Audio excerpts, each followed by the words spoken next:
7 दिन बाद। लगता है उस साधु का श्राप मुझे लग गया है। आज 7वां दिन है और ये देखो मेरे पेट में अत्यधिक पीड़ा हो रही है। जाओ, आज से ठीक 1 सप्ताह के पश्चात तुम्हारे पेट से मूसल ही उत्पन्न होगा, जो तुम्हारे वंश के विनाश का कारण बनेगा। इस पीड़ा से मुझे मुक्त करो मित्र, मुक्त करो।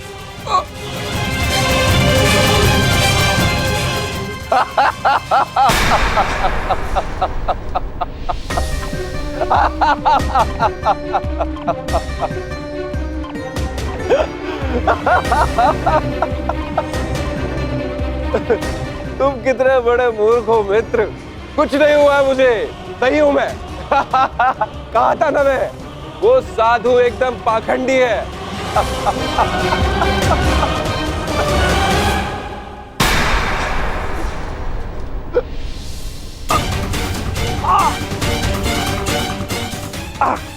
हम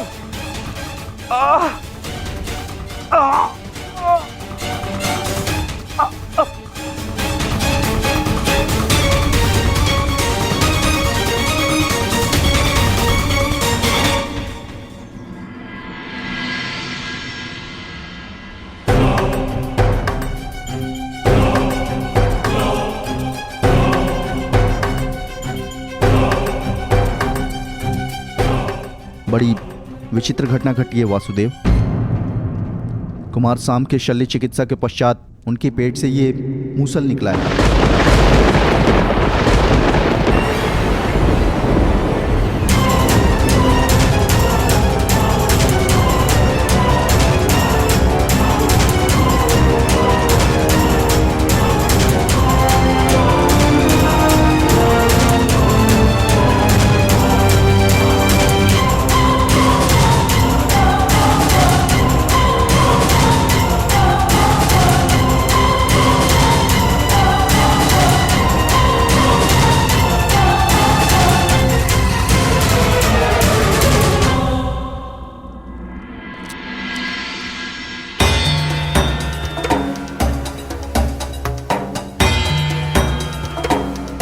कुमार अब स्वस्थ हैं बलभद्र।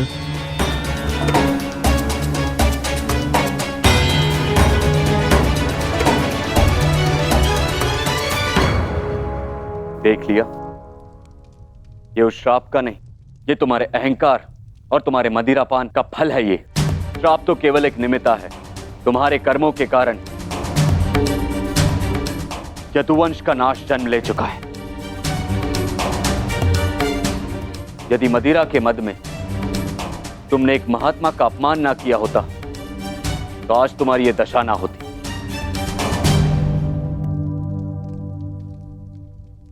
अब कुछ नहीं हो सकता था। मनुष्य को अपने कर्मों का फल मिलता ही है, परंतु एक के कर्मों का फल पूरा वंश भुगते, ये नीति नहीं है। यदि अनाज के पौधों के बीज में घुन लग जाए तो वो सारी फसल नष्ट कर देते हैं दाऊ।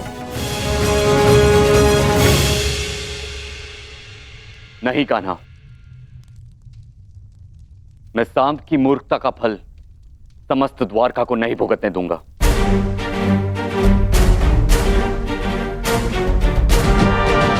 आप इस मूसल का क्या करेंगे दाऊ? श्राप था कि मदिरा पान के कारण द्वारका का नाश होगा। मैं आज ये घोषणा करता हूं कि समस्त द्वारका में किसी भी प्रकार का मद्य का उत्पादन, सेवन या बिक्री वर्जित है।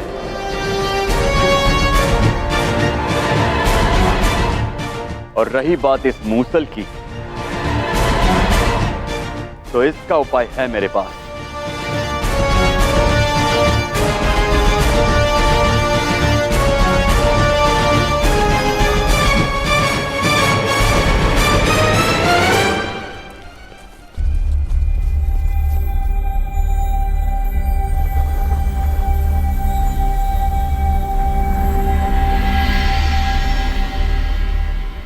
आपके आदेशानुसार मूसल की भस्म बना दी गई है बालभद्र।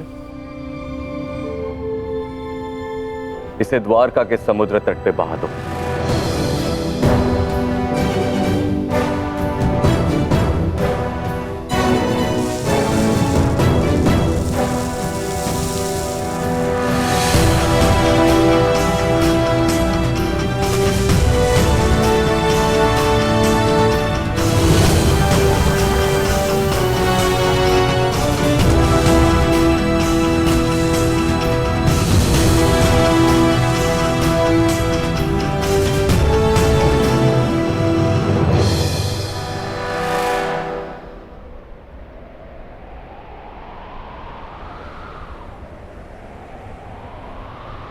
दाऊ, हमारे कर्म ही हमारी नियति निर्धारित करते हैं, केवल साम के कर्म ही नहीं। कुछ श्राप हैं। मैं तुम्हें श्राप देती हूँ कि जिस प्रकार तुमने मेरे कुल का अंत किया है, उसी प्रकार तुम्हारे कुल का अंत भी होगा। और कुछ पाप भी जो द्वारिका की नियति बनाएंगे। चक्रवात से घर के धराशायी होने का भय हमेशा रहता है कृष्णा। इसका अर्थ ये नहीं कि मनुष्य अपने घर की नींव सुदृढ़ ना करे।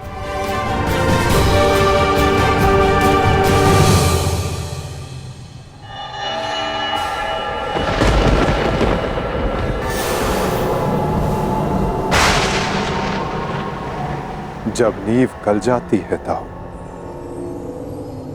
तो भवन का धराशायी हो जाना निश्चित होता है। द्वारका का अंत समीप है।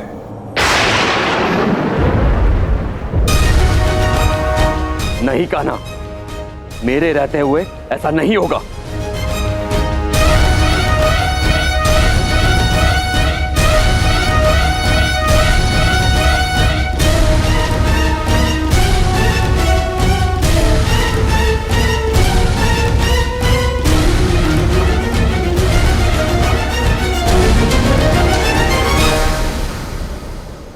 समय किसी की नहीं सुनता और ना ही श्राप आपकी सुनेगा दाऊ। नियति ने जो चुना है हमारे लिए, हमें वो भुगतना ही होगा।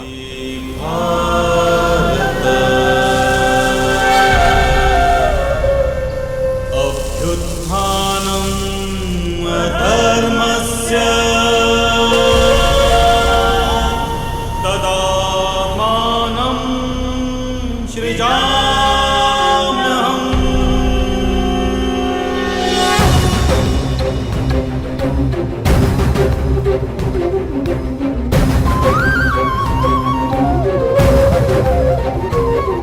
हर एक सरकंडे में एक आहुति छिपी है दाऊ। किसी की मृत्यु तो किसी की मुक्ति।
मेरा स्वप्न है कि हस्तिनापुर में एक गुरुकुल हो, जहां पर बालकों की भांति बालिकाएं भी युद्ध शिक्षा में पारंगत हों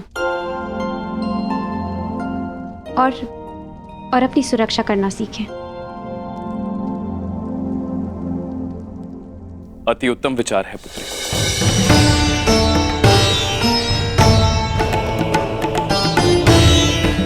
प्रणिपात, प्रणिपात, प्रणिपात।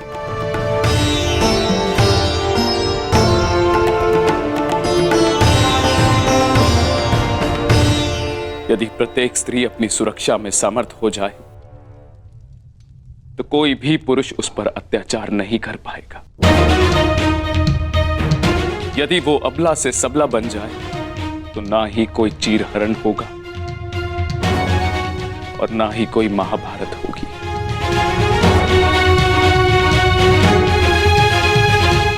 ज्येष्ठ पिताश्री, आपने स्मरण किया?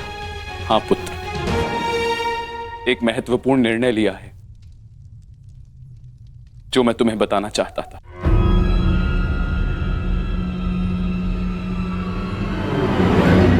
गांधारी, जीवन का हर चरण देख लिया पुत्रों, परंतु अब वानप्रस्थ करके संन्यास ग्रहण करने का समय आ गया है।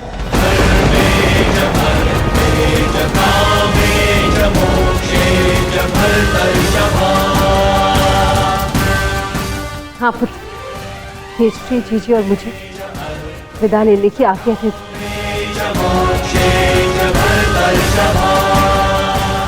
प्रस्थान?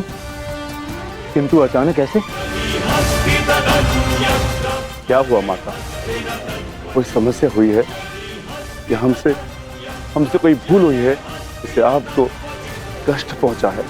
नहीं पुत्रों, तुमने और द्रौपदी ने अपना कर्तव्य कुशलता से पूर्ण किया है और अब हमने निर्णय लिया है कि हम तीनों वानप्रस्थ के लिए प्रस्थान करें।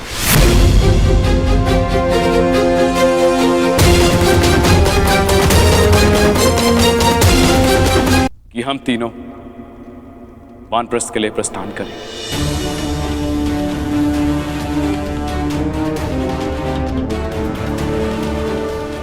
पुत्र का मोह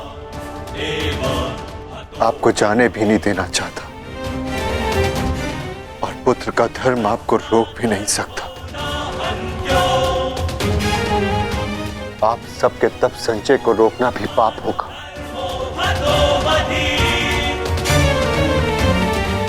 आदेश दीजिए ज्येष्ठ पिताश्री, व्यवस्था हो जाएगी। पुत्र, मुझे तुम पर गर्व है।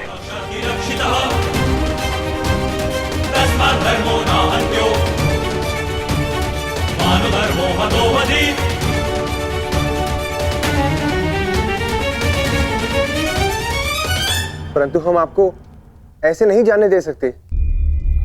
आप सभी के साथ हमें भी एक उत्सव मनाने का सौभाग्य तो मिलना चाहिए ना। ठीक है, जैसा तुम सबको ठीक लगे पुत्रों। तो ठीक है, तो मैं इस उत्सव की तैयारियां प्रारंभ करती हूँ और सभी परिजनों को निमंत्रण भिजवाती हूँ। सर्वप्रथम माधव को।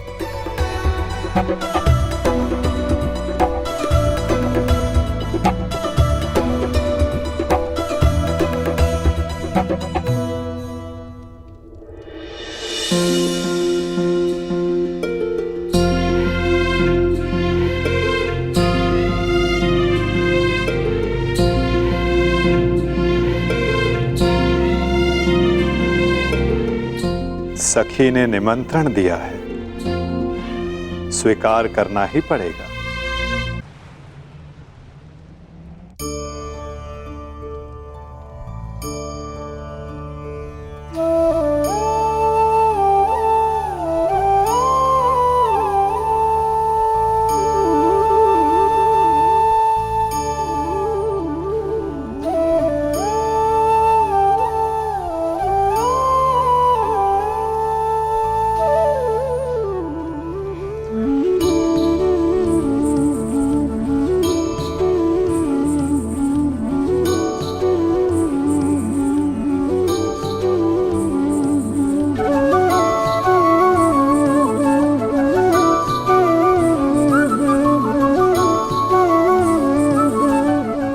माधव, आप सदैव हम सबके साथ हमारे दुख में उपस्थित रहे, परंतु आज सुख के समय पर आपके आगमन ने हम सबके आनंद को दुगना कर दिया। मेरी सखी मुझे निमंत्रण दे और मैं ना आऊं?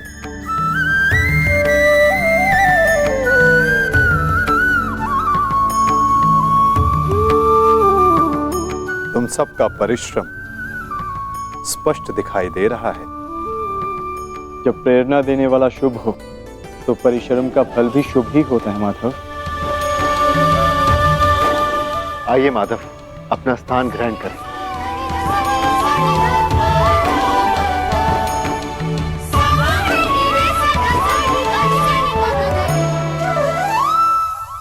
सांब के साथ जो हुआ, हमें उसका समाचार मिला माधव।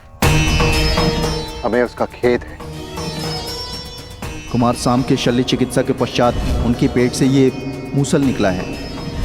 समय का चक्र और नियति को कोई नहीं रोक सकता धर्मराज। परंतु मुझे सदा खेद रहेगा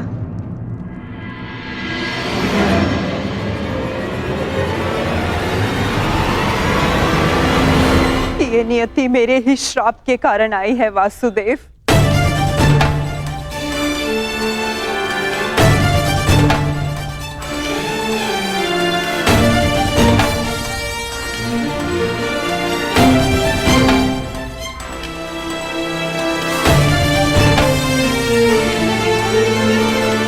प्रणिपात राजमाता। संतोष मिला कि मेरी भूल के पश्चात भी आपका यहाँ आगमन हुआ वासुदेव।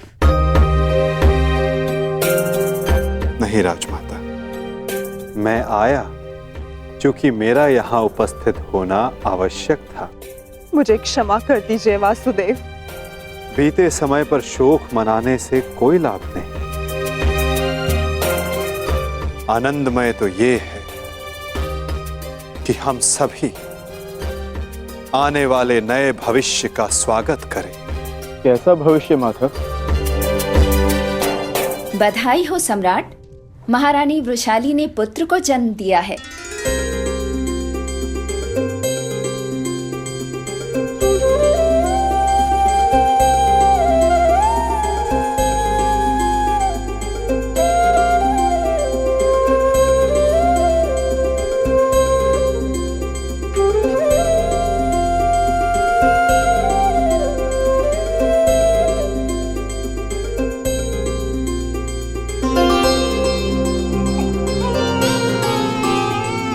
इसकी आंखों में इसके पिता की भांति तेज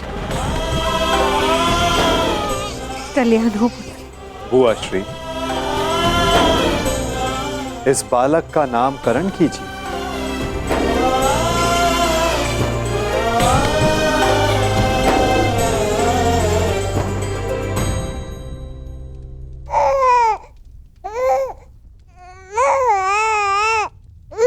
नहीं माधव, ये कार्य आपका है।